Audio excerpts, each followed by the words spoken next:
Praise the lord. ಕರ್ತನ ನಾಮ ಮಹಿಮೆ ಉಂಟಾಗಲಿ. ಪ್ರೀತಿಯುಳ್ಳ ದೇವಜನರೇ, ಯೇಸುವಿನಲ್ಲಿ ನೀವು ಸಂತೋಷವುಳ್ಳವರಾಗಿದ್ದೀರಾ. ದೇವರು ನಿಮ್ಮನ್ನು ಅಧಿಕವಾಗಿ ಆಶೀರ್ವದಿಸಲಿ. ಯೇಸು 30 ವರ್ಷ ಆದ ಮೇಲೆ ಆತನು ಜ್ಞಾನದಲ್ಲಿಯೂ ದೇವರ ಆತ್ಮನಿಂದಲೂ ಬೆಳೆದು ಆತನು ದೀಕ್ಷಾಸ್ನಾನವನ್ನು ಹೊಂದಿ ಪರಿಶುದ್ಧಾತ್ಮವನ್ನು ಆತನು ಪಡೆದುಕೊಂಡು 40 ದಿವಸಗಳ ಕಾಲ ಆತನು ಅಡವಿಯಲ್ಲಿ ಶೋಧಿಸಲ್ಪಟ್ಟನು. ಆತನು ದೇವರ ರಾಜ್ಯದ ಬಗ್ಗೆ ಸುವಾರ್ತೆಯನ್ನು ಸಾರುವುದಕ್ಕೆ ಪ್ರಾರಂಭಿಸಿದನು. ಅದು ಮಾತ್ರವಲ್ಲ ದೇವರ ಮಕ್ಕಳೇ, ಆತನು ಅನೇಕ ಥರದ ರೋಗಗಳನ್ನು, ಬೇನೆಗಳನ್ನು ವಾಸಿ ಮಾಡುತ್ತಾ ಹಳ್ಳಿ ಪಳ್ಳಿಗಳಲ್ಲಿ ಎಲ್ಲ ಸ್ಥಳಗಳಲ್ಲಿ ಆತನು ತಿರುಗಾಡುತ್ತಾ ಇದ್ದನು. ನಂಬಿ ಬರುವಂಥ ಜನಗಳನ್ನು ಕನಿಕರಪಟ್ಟು ಆತನು ಸ್ವಸ್ಥ ಮಾಡುತ್ತಾ ಬರುತ್ತಾ ಇದ್ದನು.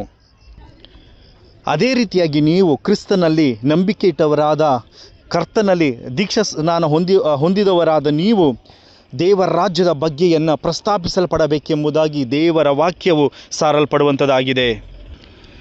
ಅದು ಮಾತ್ರವಲ್ಲ ದೇವರ ಮಕ್ಕಳೇ, ಕ್ರಿಸ್ತನಲ್ಲಿ ನಂಬಿರುವಂತಹ ನೀವು ದೇವರ ರಾಜ್ಯ ನಿಮ್ಮಲ್ಲಿ ಸ್ಥಾಪಿಸಲ್ಪಟ್ಟಿದೆ.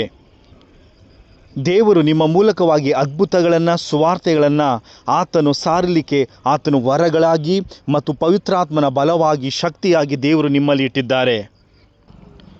ನಿನಗೆ ಕೊಡಲ್ಪಟ್ಟಂಥ ಆ ವರವನ್ನು ಮತ್ತು ಪರಿಶುದ್ಧಾತ್ಮವನ್ನು, ಅಧಿಕಾರವನ್ನು ನೀನು ಉಪಯೋಗಿಸಿಕೊಳ್ಳುವಂಥದ್ದಾಗಿರಬೇಕು.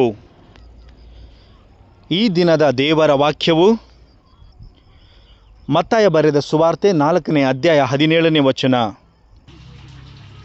ಅಂದಿನಿಂದ ಯೇಸು, ಪರಲೋಕ ರಾಜ್ಯವು ಸಮೀಪಿಸಿತು, ದೇವರ ಕಡೆಗೆ ತಿರುಗಿಕೊಳ್ಳಿರಿ ಎಂದು ಸಾರಿ ಹೇಳುವುದಕ್ಕೆ ಪ್ರಾರಂಭಿಸಿದನು.